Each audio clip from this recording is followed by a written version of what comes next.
Bonjour à tous et à toutes, ici Pinap, me revoici. Je suis très content de vous retrouver, vous m'avez beaucoup manqué car ça fait un petit moment que j'ai pas publié de nouvelles vidéos j'étais car il y a l'école tout simplement, les études.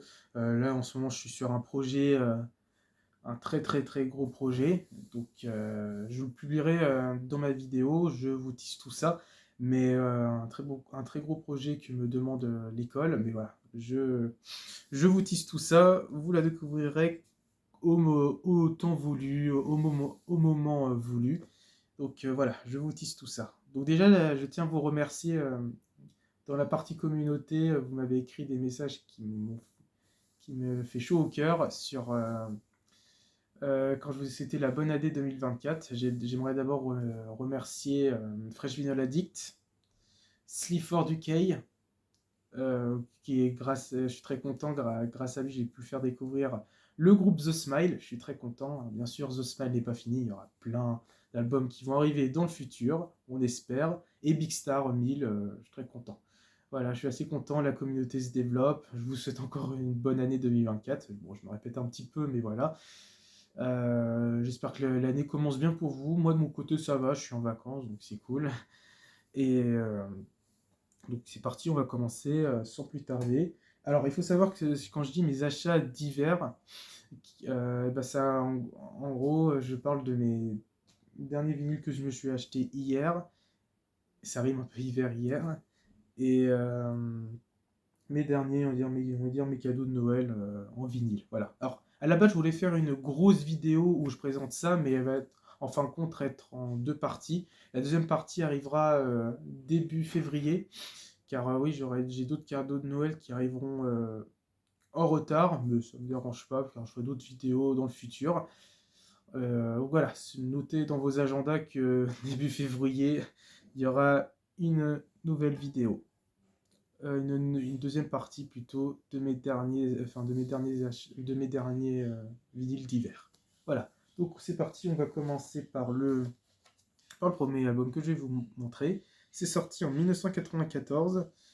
Et c'est considéré comme un classique du métal industriel. J'aimerais vous parler de The Downward Spiral de Nine Inch Nails. Un classique. Cet album, c'est un classique des années 90. C'est un classique de l'électro. Il est brut. Et il est vachement brutal à écouter. Enfin, il est très brutal à écouter. Bon, il y a plus brutal en album de métal industriel, je pense. Mais pour moi, c'est le meilleur album de Trent Reznor, tout simplement. Alors, j'évite de trop vous en parler de cet album car je vais faire une vidéo spéciale Nine Inch Nails dans la semaine prochaine, quelque chose comme ça. Dans ma prochaine vidéo, j'en parlerai un peu plus de cet album. Voilà. Donc lui, je l'ai eu pour Noël. Alors il faut savoir que chez un disquaire, car à un moment, mon disquaire favori, Balade Sonore, publie les derniers vinyles qui sont arrivés et il y avait cet album. Je l'ai tout de suite commandé parce que ça fait un moment que j'aimerais l'avoir et aussi que ça me fait penser la fameuse période quand j'étais au lycée, quand j'étais en première et en terminale.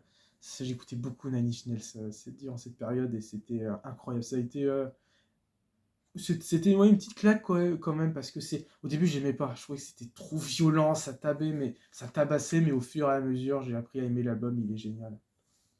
Il est ambiant, il est brutal, c'est un album concept que j'en parlerai plus en détail dans la prochaine vidéo, mais c'est une tuerie tout simplement. Je vous montre à quoi ça ressemble derrière, voilà.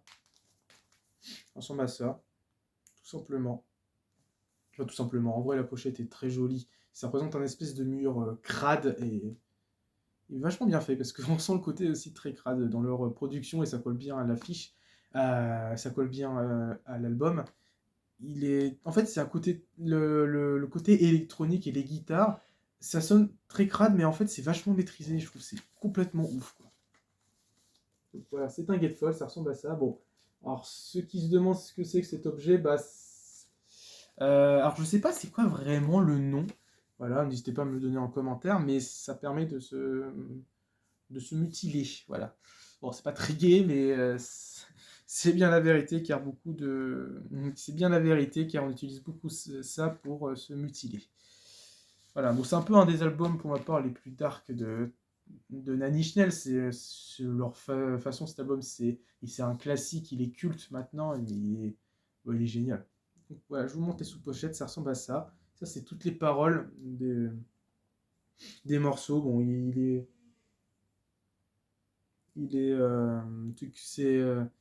c'était une réédition. C'est une réédition de 2017 que j'ai eue. Voilà, ça ressemble à ça derrière avec les plumes, etc. C'est une tuerie. Voilà, vraiment, en termes de design, je trouve que c'est vachement cool. C'est un peu nature morte en fait. Et donc voilà, oui, ce que j'essaie de vous dire, c'est que j'ai une réédition en fait, c'est une réédition de 2017. Car oui, j'ai pas la version originale parce que je pense qu'elle doit coûter très cher. Donc je suis déjà très content d'avoir cette version. Même, c'est pas évident de l'avoir cet album, il faut savoir. Donc, le vinyle ressemble à ça, très très cool le macaron.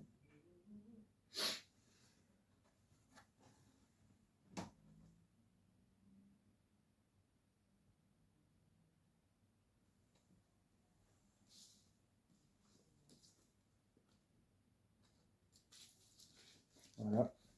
Voilà, donc j'évite de dire trop de choses sur l'album car j'attends la prochaine vidéo pour vous en parler plus en détail. Voilà. Il est très très stylé, hein, vraiment. Je trouve que c'est pour ma part les premiers projets de Nine Inch Nails, c'est les meilleurs quoi. Alors, désolé, hein, par exemple les premiers EP, je les trouve pas terribles, mais je leur dois quand même quelque chose parce que sans ces EP, on n'aurait pas cet album quoi. Après, il faudrait aussi que j'écoute les albums Ghost aussi en termes d'ambiance un peu electronica. Ça marche vachement, je trouve que. Enfin, à ce qui paraît, ça marche beaucoup. J'ai écouté brièvement. Voilà, j'étais pas non plus emballé, mais il faudrait vraiment que j'écoute. Faudrait vraiment que j'écoute. Voilà, il ressemble à ça. Ça fait très naturellement, ça fait très décrépit en fait. C'est ouf quoi.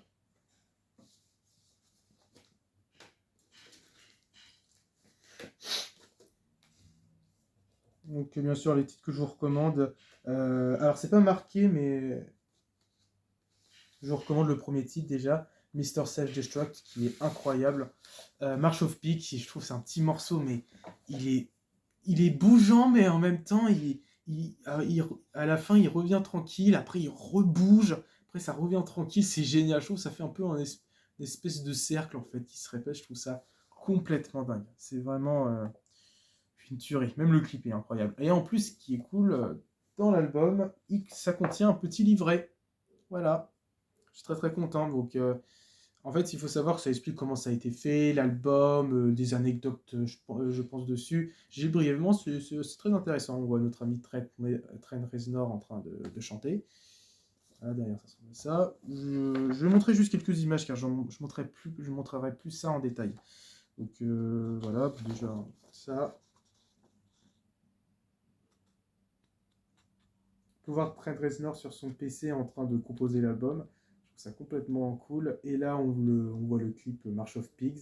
Donc je vous recommande, hein, Mr. Self-Destruct, March of Pigs et Closer. Ah oui, j'ai oublié de dire les autres. Closer, je vous recommande, qui est un classique, hein, mais il est génial, il est bougeant, il est très industriel, quoi, très électronique. Et mon morceau préféré à moi, c'est Hurt, qui est le tout dernier morceau qui est vachement cool, qui est très cool, très apaisant. Après, ça augmente en son, mais la voix de Trent Reznor est tranquille. Et là, gros coup de guitare, c'est incroyable comme morceau. C'est mon morceau préféré. Hurt, il est très beau, bon, il est assez dark aussi, ça parle de suicide quand même. Donc c'est pas forcément, c'est pas très joyeux, mais voilà, je trouve que c'est un beau morceau qui parle de ça en fait. Et qui est un peu d'espoir, un peu comme pour Pornography de The Cure, je trouve. Mais j'en dis pas plus. Rendez-vous pour la prochaine vidéo. Donc voilà, donc c'est un super album. Voilà. Donc un petit livret dedans, c'est vachement cool. Ensuite, on passe 3 ans après. Et là, on s'éloigne du métal industriel. Et là, on est dans de la fresh touch. Euh, J'aimerais vous montrer tout simplement l'album Homework Remix des Daft Punk.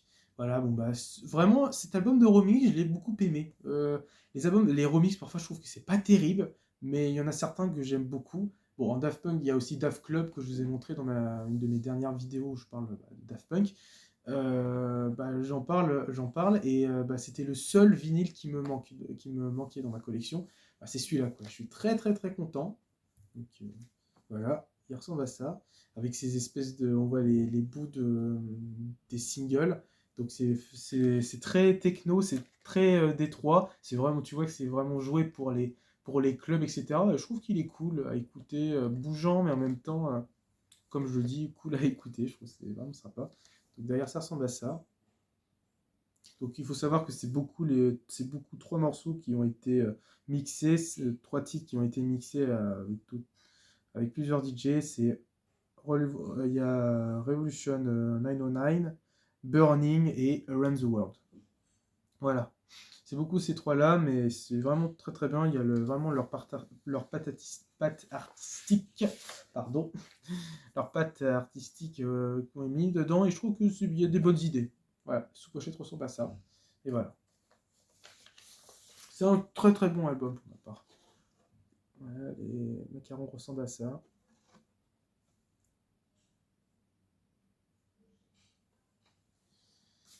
Alors lui, c'est pas un Gatefold, hein, c'est un vinyle original, quoi. C'est un non Gatefold, on va dire ça comme ça.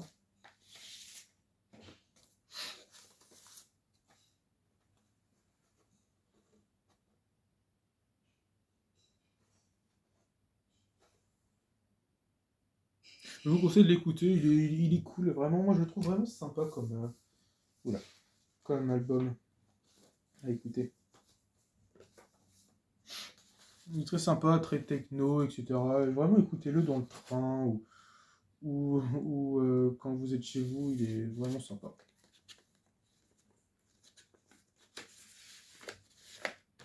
Alors, même je me demande si c'est pas les deux personnages qu'on voit ici, je me demande si c'est pas une référence à Ronnie DMC, peut-être. Donc en plus, cet album, il faut savoir, les titres apparaissent dans le DVD Daft, A Story About Dog, Fireman and Revolution, un truc comme ça. C'est un DVD qu'ils ont sorti en 98 que je possède. Je vais peut-être vous montrer. Je vais vous montrer. Il ressemble à ça. Lui, je l'ai eu sur Rakuten. Voilà, c'est celui-là. Et ben, les titres, les remixes apparaissent dans le DVD. Je trouve que c'est génial, quoi. C'est vachement cool. Et en fait, ce DVD parle des making-of, comment a été fait les clips, quoi. Très très sympa. Et il y a aussi les clips dedans.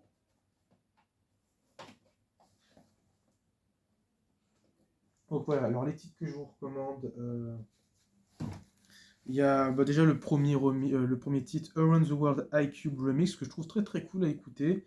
Le deuxième, Revolution 909, Roger Sanchez et Junior Sanchez Remix, qui est mon remix préféré, je l'adore, il est génial, je trouve qu'il est certes techno, mais il y a vraiment une ambiance, je le trouve vachement cool, avec cette voix un peu robotique, gras qui fait Revolution 909, qui fait comme ça fait un peu Kraftwerk, un peu l'idée, je trouve il est cool. Et en plus, dans cet album, un remix, il y a une version a cappella de Revolution 909, il est assez marrant et très très sympa. Après aussi, je vous recommande en autre titre, encore un autre remix de Around the World. Je vous recommande le titre Around the World Mellow Mix Master at Work, qui est incroyable, qui est très planant. Il y a même un côté un peu Discovery dans celui-là. Je trouve qu'il est génial. C'est le titre, le sixième titre de l'album, et je trouve qu'il est très cool à écouter. Voilà, donc c'est un bon album remix que je trouve. Car oui, après en Daft Punk, il y a Human After All, c'est le seul, je crois, que j'ai pas écouté en remix, qui a l'air pas terrible. Franchement, j'ai écouté brièvement, j'attendrai un peu. Et Tron Legacy en remix, je l'aime pas du tout. Ah, je crois que je l'avais dit dans la vidéo de Daft Punk, n'hésitez pas à aller la voir. Mais je la trouve vraiment, vraiment, vraiment pas terrible. Vraiment pas terrible comme album. Il est pas ouf. Il est vraiment pas ouf. Voilà. Mais par contre, Daft Club et celui-là, j'aime beaucoup. Ensuite, on passe 5 ans après. Là, on s'éloigne un peu du métal industriel et du French Touch. Là, on est plus dans du rock espérantal électronique.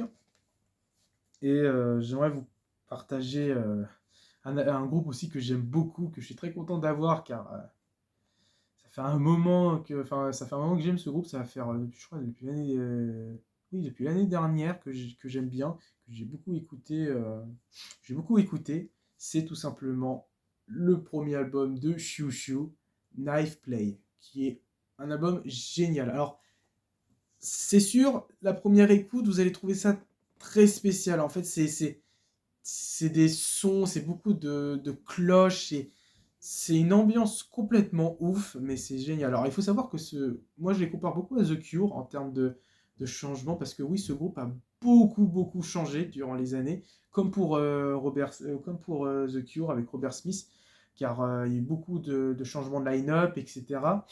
Et bah, c'est pareil côté The Cure, en fait, il y a eu beaucoup de changements, et le seul et unique personne qui est restée, et bah, comme pour The Cure, c'est Robert Smith, et bah là, de ce côté, cet album, c'est Jamie Stewart. C'est le chanteur, et franchement, oui, c'est un super groupe. Vraiment, je vous recommande cet album-là. Bon, alors, faut savoir que l'imagerie, vous me demandez qu'est-ce que c'est, bah, ça représente une espèce, je crois, de décharge, si je me trompe pas, ou une espèce de. Je crois que c'est une espèce d'image d'après une bataille, et en fait, là, on voit, bon, c'est pas très gai, mais c'est un cheval mort.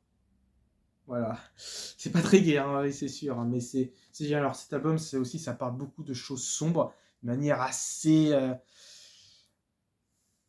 directe, mais il est fort, James Stewart, pour créer des ambiances assez spéciales. J'aime beaucoup. Sa voix est très spéciale. Alors je vais essayer de vous l'imiter, mais en gros, il parle comme ça. Un peu ce style de voix, mais c'est un peu à la Robert Smith, je trouve, mais assez plaintive et assez triste, et on dirait qu'il est presque au bord de se tuer en fait, mais c'est génial. Alors après, le reste de Chouchou, je suis pas fan. Alors j'avais écouté l'album Girl with a Basket of Fruit, sorti en 2019, c'est l'album violet, on voit une espèce de logo qui est assez sympathique, mais je trouve que c'est déjà vu, je trouve que c'est déjà vu, je suis pas fan. Après, j'aime bien le titre The Wrong Thing, la mauvaise chose, que je trouve très beau, très atmosphérique, que j'aime beaucoup. Et j'aime vraiment beaucoup. Donc, derrière ça ressemble à ça. Alors, ils étaient 4 à la base, mais je vous dis, ça a beaucoup changé, hein. Il n'y a que Jamie Stewart qui est resté. Maintenant, ils sont 3. Ils sont toujours actifs, ils font toujours de la musique. Donc, voilà, ça ressemble à ça derrière. Et alors, je suis assez content parce que lui, bon, c'est un des albums que je me suis acheté chez un disquaire. Il en restait très peu d'exemplaires. Je crois que c'était le dernier qu'ils avaient. J'ai eu de la chance de l'avoir, donc je suis assez content. Donc, alors, à l'intérieur, donc c'est pas un gatefold, lui aussi, c'est un vinyle original. C'est un vinyle normal. Donc, ça ressemble à ça. À l'intérieur, il y a ça. En fait, c'est un peu comme pour Nine Inch Nails, ça explique comment a été créé le groupe, comment ils ont eu les idées, etc. En plus, ça a été écrit par Jamie Stewart, c'est vachement cool. Et alors, déjà, on me revoit le groupe pendant une séance photo en train de faire je ne sais quoi, on se roulait par terre. Et alors, le frontman, je vais vous montrer, c'est lui. C'est Jamie Stewart, voilà, en chemise blanche. Et déjà, alors, il avait 20 ans à cette époque, il parle quand même de choses assez dark. Après, il a eu une enfance pas forcément joyeuse, mais il a beaucoup déménagé. Alors ça fait beaucoup aussi référence aux arts asiatiques, un peu comme The Cure à l'époque, dans les années 80. Robert Smith, il était à fond dans la culture asiatique, et aussi a été beaucoup inspiré par Siouxsie et the Banshees, mais bon, on s'éloigne sinon. Si je parle d'autre chose, on s'éloigne. Donc derrière, ça ressemble à ça. Voilà. Donc c'est les paroles. Voilà, bon, je vous dis qu'il aime beaucoup les choses asiatiques, le Jimmy Stewart, et clairement, oui. Ouais, c'est une image très très stylée, celle-là, j'aime beaucoup. Franchement, l'album est très spécial, hein. Ça parle plein de choses, je crois. Ça parle ouais, de plein de choses pleines, de choses sombres. C'est fou. Le vinyle ressemble à ça. Non, il est assez spécial. Déjà, la sous-pochette ressemble à ça. Et en fait, le vinyle, il est clair. Et ce qui est assez compliqué, c'est que le problème, c'est que on ne sait pas ce qui est la face A et la face B, parce que regardez, deuxième macaron, pareil, il est noir. C'est assez compliqué. Bon, il pouvait peut-être marquer face A et B, hein, je sais pas, en blanc, mais bon, on va pas chipoter. De toute façon, s'il y en a qui connaissent un peu l'album, comprendront que la face A, bah, c'est ça, et la face B, voilà, c'est l'autre côté, quoi. C'est qu'un seul vinyle, et vraiment, pour un premier album, je trouve qu'il est vraiment pas mal. Mais voilà, celui que je recherche, c'est son deuxième, que je considère comme son meilleur album. C'est le plus dark qu'ils ont fait. C'est A Promise. Alors, si vous cherchez sur internet, la couverture est assez spéciale, hein, voilà. Mais quand je l'aurai, je vous en parlerai plus en détail. Mais pour l'instant, je ne l'ai pas parce qu'il a été réédité une période, mais c'est pas les vrais titres, si je me trompe pas, c'est d'autres titres. Donc je trouve ça un peu dommage. Il faudrait qu'il le réédite encore une fois, ce serait génial. Et il est génial quand même. Surtout que là, c'est vrai, il est sorti en 2003, Promise. Donc ça va faire là en tout 11 ans que cet album. Non, même 21 ans que cet album existe. C'est fou ça. Et ouais, il est très spécial. Aussi, Jamie Stewart n'hésite pas aussi à crier. Les sons, parfois c'est un peu, j'appelle ça des musiques screamers. Comme pour Hurt de Nine Inch Nails. T'as certains sons, c'est tranquille. Et là, bam, grand coup de son assez. Qui te surprend. Donc, préparez-vous quand vous écoutez Chouchou. Voilà. Chouchou, donc comment ça s'écrit? Ça s'écrit X-I-U, espace X-I-U. Je sais pas comment on prononce, moi j'appelle ça Chouchou. Ouais, quelque chose comme ça. Donc les titres que je recommence, le premier, Don Diasco, un des premiers morceaux réussis par le groupe. Andong, qui, si je ne me trompe pas, est une des connaissances de Jamie Stewart. Et Tonight and Today, What You Talking About, qui est un morceau très, très tranquille à écouter, c'est mon morceau préféré. Et s'il y a des fans de Chou Chou, il me fait penser au titre Walnut House de A Promise, je trouve, en termes d'intonation de voix, etc. Donc voilà, dernier titre est mon morceau préféré.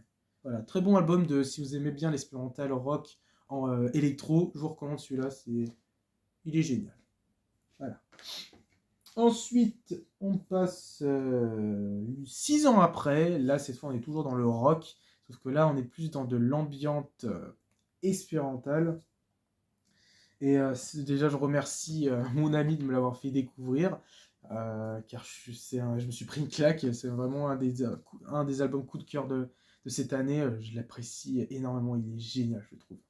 Il est incroyable en termes d'ambiance. J'aimerais vous présenter, en plus c'est leur premier album, Have a Nice Life, Death Consciousness, conscience de la mort. Alors déjà, la couverture, ça représente la mort de Mara, assassinée, bon, on sait tous, par Charlotte Candler, qui elle, a été, je pense, exécutée après cet assassinat.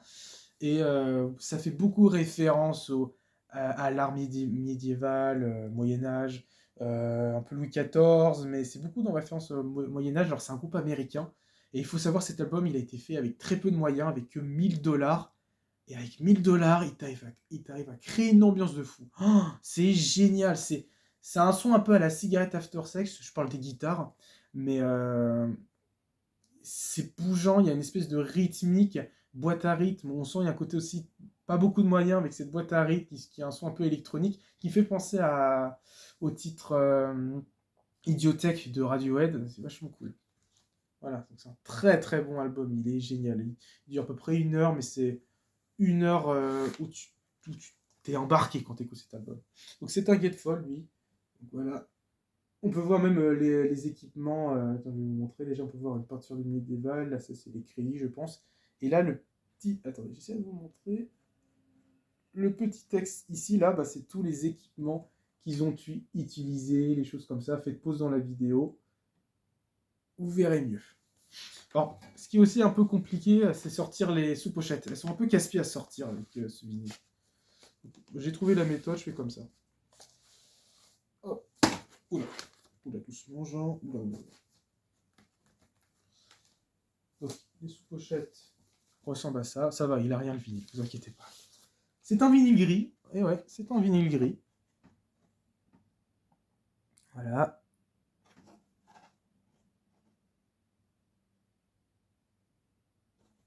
Tout simplement. Et j'ai eu beaucoup de vinyles assez colorés, vous allez voir cette année, c'est cool. Et voilà, moi, si vraiment j'ai des vinyles colorés, ouais, je suis content, mais voilà, je vais pas non plus. Moi, je suis là pour me ruer plutôt vers la musique, quoi. Et les couleurs, bon, ok, sympa, mais moi, c'est surtout la musique que je veux écouter. C'est pas la couleur des vinyles, ah là là. Non, moi, c'est surtout la musique. Donc, le deuxième ressemble à ça. En plus, ce qui est cool, c'est qu'il y a une petite surprise à l'intérieur. Hop. Pareil, il est gris, lui aussi.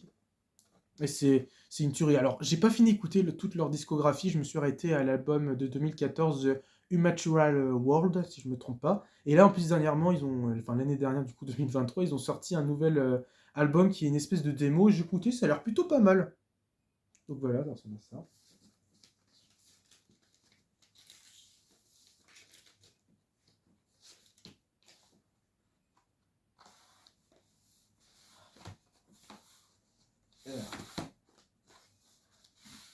Hop là.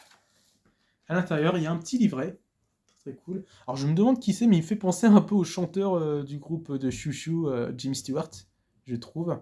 C'est vachement cool. Donc le petit livret ressemble à ça. Alors c'est cool, ça fait aussi très Moyen-Âge, un peu Louis XIV, donc voici l'exemple. Et en fait, ce texte, je crois que ça parle, parce que Avenas Life, ça parle beaucoup de la religion, de l'église, beaucoup de remerciements aussi, je trouve, dans les paroles, du chasseur. Je sais pas, en fait, c'est très imagé, en fait. On sait pas où ils veulent en venir. Enfin, pour moi, je trouve que c'est un côté très imagé dedans, et c'est vachement cool. Très fiction. Comme je vous dis, ça fait très Moyen-Âge, voici la preuve. Donc en plus, ce qui est cool aussi, celui-là, il y a les paroles, que je vais vous montrer. Voilà, ça fait très texte, en fait, ça fait un peu poésie, je trouve, c'est assez sympa. Donc voilà, c'est très très content. Bon, bien sûr, les titres que je vous recommande, bien sûr, que j'ai pas rangé. Hop.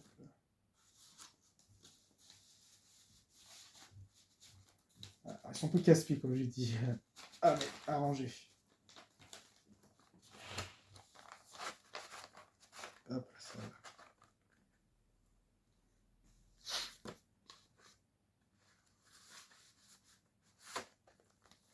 Les titres que je vous recommande, déjà, alors il faut savoir aussi, il y a plein de pistes instrumentaux, et c'est incroyable, c'est beau, il y a beaucoup de... Alors moi, en artiste musical, j'appelle ça de la reverb, mais en fait c'est de l'écho, quoi, et c'est... Ah, ça crée une ambiance de fou, on a l'impression d'être dans une église, en fait, c'est fou, quoi.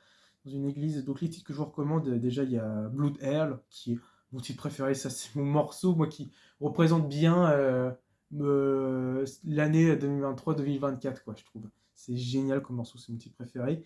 Hunter aussi, qui est très très cool avec cette espèce de batterie un peu brute qui arrive, enfin ce plutôt boîte à rythme qui arrive, est génial comme titre. Alors c'est marrant parce que la voix du chanteur me fait penser un peu à la voix de Pixies un petit peu, je trouve, surtout dans le morceau Where is My Mind, je trouve, comme, comme intonation de voix. Et je vous recommande le dernier titre, Earth Mover, pas Mother, Mover, qui est c'est très aussi, c'est un côté très shoegaze aussi, l'album, un peu à la Jesus and Mary Chain, mais beaucoup plus dark.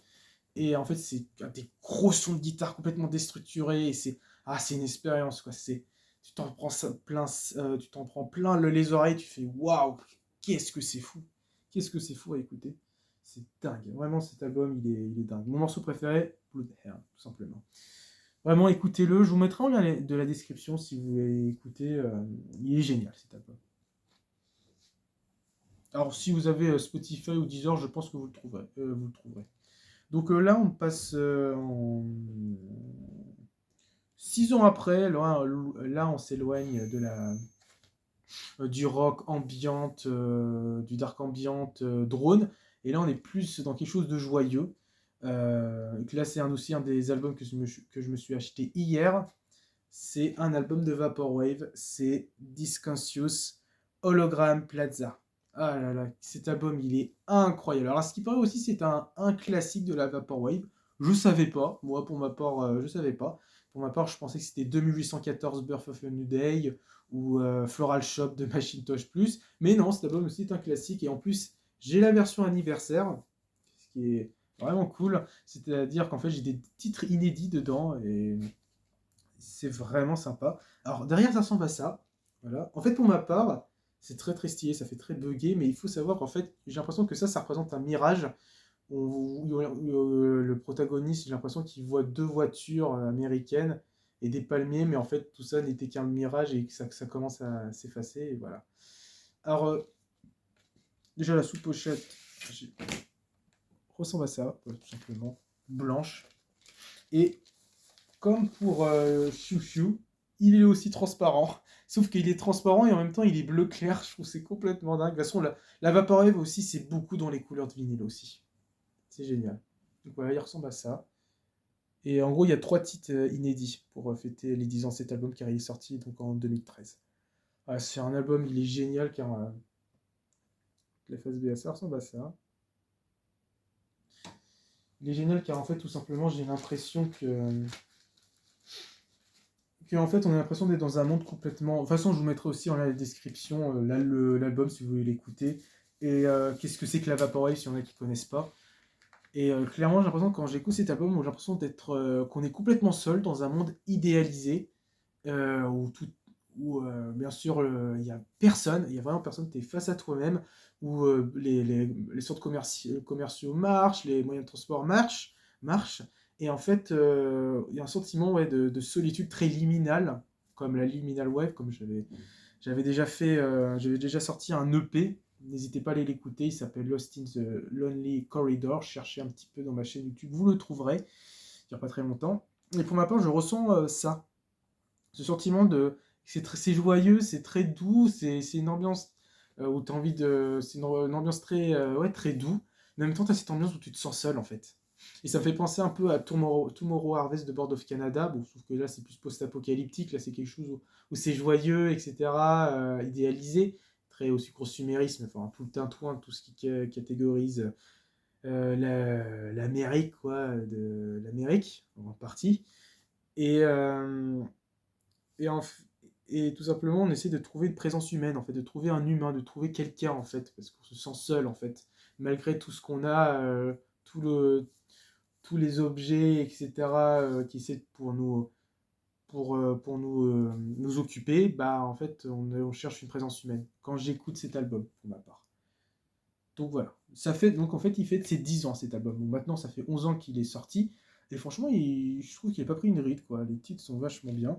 Alors, les titres que je vous recommande pour celui-là, il y en a vraiment pas mal en titres, mais je vous recommande Enter Through the Lobby, Absence Interlude et Startined, qui me fait penser un peu, si je me trompe pas, c'est avec des violons, c'est aussi un titre inédit, euh, les violons de Street de Moby, de n'importe quoi, pas de Moby, de Amon Tobin, excusez-moi. Stone Street d'Amon Tobin, je trouve que ça se ressemble, je trouve. Je me demande si aussi Disconscious, pas Subconscious, c'est Disconscious, c'est pas inspiré de Stone Street pour faire ce titre. Et voilà, donc en gros, dans cette version anniversaire, j'ai... Ah non, j'ai pas 3 titres. Non, si, j'ai bien 3 titres inédits dedans. Voilà. Il est très très cool comme album. Franchement, je suis assez content. Et alors, cette vidéo va bientôt se toucher à sa fin. Aussi, alors là, ceci en vinyle que j'ai eu à Noël, c'est aussi de la Vaporwave, sauf que ça mélange un peu drum and bass et Vaporwave. Je trouve que ça marche vachement, ça fait très jeu vidéo aussi, très PlayStation, très Nintendo 64, tout ça. C'est pas comme du Amon Tobin que j'ai bricolé, j'ai Super Modified. Non, là, c'est quelque chose de très jeu vidéo. Il est très très cool. Donc, je possède Level Select de Pizza Outline. Voilà, cet album, il est génial. Je l'ai découvert en début d'année, car en fait, Balade Sonore, il l'avait publié. Ils ont publié une des dernières sorties. Il y avait cet album déjà, ce genre de pochette, j'aime beaucoup aussi. Très un peu, ce côté un peu rétro. Et je me suis dit, ah, bah, je vais écouter. J'ai adoré. Tout de suite, j'ai accroché, j'ai adoré. Il y a une période, j'écoutais beaucoup cet album et je suis très content de l'avoir. Donc, voilà. Ça ressemble à ça derrière.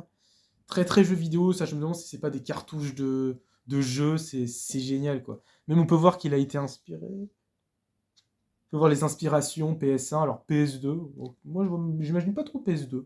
Plus ouais, ce qu'il dit Dreamcast, Nintendo 64, mais pas PS2. Mais bon, voilà, c'est l'artiste qui a créé cet album. S'il s'est inspiré de ça, bah il s'est inspiré de ça quoi.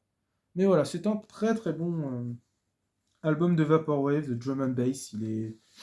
Il est génial. Alors, les sous-pochettes ressemblent à ça, voilà, noir, basique, c'est tout. Alors, pour mon titre préféré, pour Hologram Plaza, je dirais le deuxième titre, Enter Through the Lobby. Voilà, c'est mon titre préféré pour ma part celui-là. Donc, pareil comme pour Shoo Shoo et Discontious Hologram Plaza, bah, ils sont transparents, eux aussi. C'est beaucoup l'année du transparent, j'ai l'impression. Donc voilà, ça ressemble à ça. C'est 2 vinyles. Alors, il faut savoir que c'est pas des 33 tours. Non, non, non, parce qu'en fait, ce sont des 45 tours. Alors, si vous pouvez écouter en 33 tours, ça donne un peu une ambiance un peu, une ambiance un peu ego trip. Mais en fait, c'est des 45 tours en fait. Et bon, j'ai une préférence pour la version 45 tours. Bah, la 33 tours, vous pouvez quand même l'écouter. Mais je préfère la version 45 tours où là, ça fait beaucoup plus jeu vidéo, beaucoup plus aventure. C'est ce que je préfère. Et voilà, c'est fou quoi. Je trouve que c'est complètement fou. En plus, cet album, il sample l'intro de... Dans le monde merveilleux de la Vaporwave, il sample beaucoup l'intro de Windows 95. Et bah, par exemple, je peux citer Blank Banshee dans l'album Zero, son premier album. Et bah, dans celui-là aussi, dans Pizza Outline Level Select, il sample l'intro de Windows 95. Et je trouve que c'est incroyable, quoi. Lui aussi, il est transparent. Ouais, je pense, c'est des cartouches de jeu, je pense ça. Ou du stock mélo, peut-être des stockages de mémoire, une espèce de cartouche pour stocker de la mémoire, je sais pas. Mais pour moi, c'est simplement plus des cartouches de jeu. Il est génial, je l'ai beaucoup aimé. Alors, les titres, bien sûr, que je vous recommande.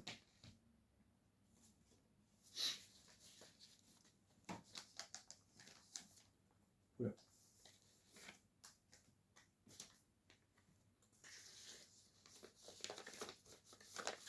Hop. Je vous recommande, pour ma part, Emotion Engine, c'est ici où il sample l'intro de Windows 95. Shadow Moses et Glacier Zone, que je trouve incroyable aussi. Mais bon, j'ai une préférence pour Emotion Engine, je trouve que c'est génial parce que je trouve que le thème de Windows 95 accompagne bien les batteries très drum and bass. En plus, ce qui est bien avec la drum and bass, c'est ça s'enchaîne vachement bien, je trouve. C'est incroyable. Je kiffe ce style, la drum and bass. Et Glacier Zone me fait penser un peu au monde. Alors, s'il y en a qui ont joué à Super Mario 64, le monde des glaces avec les pingouins, je trouve que l'atmosphère, etc. J'ai l'impression quand j'écoute ce titre d'être dans le monde des pingouins, je trouve que c'est hallucinant. Donc voilà, donc ma collection de Vaporwave s'est agrandie. Donc comme j'aurais fait une petite parenthèse, donc en Vaporwave, je vous ai déjà montré celui-là, bah il a, on va dire, deux nouveaux albums se sont joints. Donc celui-là, et celui-là. Voilà, donc j'ai un 3 albums de Vaporwave, je suis assez content. Donc voilà, merci d'avoir regardé cette vidéo. Je suis très content de vous retrouver. Donc la prochaine, ça va se concentrer sur Nine Inch Nails. Faut pas que j'oublie, mais vous inquiétez pas, je vais aussi prendre note. Merci d'avoir regardé, n'hésitez pas à mettre un like, abonnez-vous, partagez, écrivez un commentaire, qu'est-ce que vous en avez pensé de la vidéo. Voilà, merci à tous, bonne soirée, au revoir.